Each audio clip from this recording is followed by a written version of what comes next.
We are learning more tonight about excessive force allegations tied to 2 arrests in High Point. This is video we showed you yesterday. It is from Monday night. 5 officers were involved in the arrest. This video was recorded from inside the in-town suites on North Main Street. This happened after a shoplifting call at the Walmart a few minutes earlier. You see officers punching using a baton and what looks to be a taser and mace. The High Point Interim Police Chief Curtis Cheeks released a statement referencing the video posted on social media.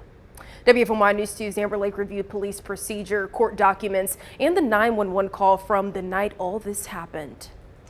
Right, Sydney, let's start with that 911 call from the Walmart that was received less than an hour before the video was recorded. Just stopped somebody for stealing, and he's getting very aggressive and argumentative right now. What did he steal? Looks like food items. According to court documents, Sprite, Dr. Pepper, gummy worms, Nutella, and other food items totaling just over $100 taken. The documents say officers tried arresting a man for shoplifting, but before the video started, court documents say the suspect hit one officer with his shoulder and another with his elbow. Documents go on to say the suspect refused to put his hands behind his back and wouldn't get into the police car. A second suspect was also charged with resisting arrest. We spoke with him yesterday. They never gave us anything. Everyone kept asking questions. Even I kept asking questions. They didn't tell us nothing. They just said, he's going to jail and you're going to jail. The suspect charged with shoplifting faces all misdemeanors: assault on a government official, resisting a public officer, larceny, and possession of marijuana. The other suspect, the one that we spoke with, is charged with resisting a public officer.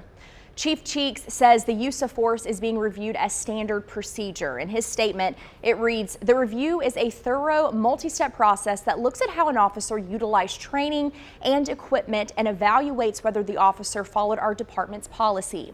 That full statement is on our website.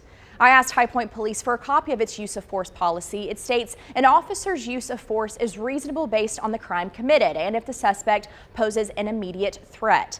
The policy says officers may use department-approved non-lethal force to effectively make an arrest, protect themselves, restrain someone, or get a situation safely under control.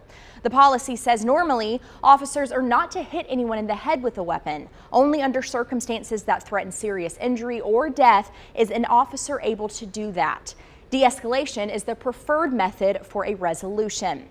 They start with verbal commands, officers do, and go all the way to physical hitting or the use of weapons if the suspect is acting aggressively.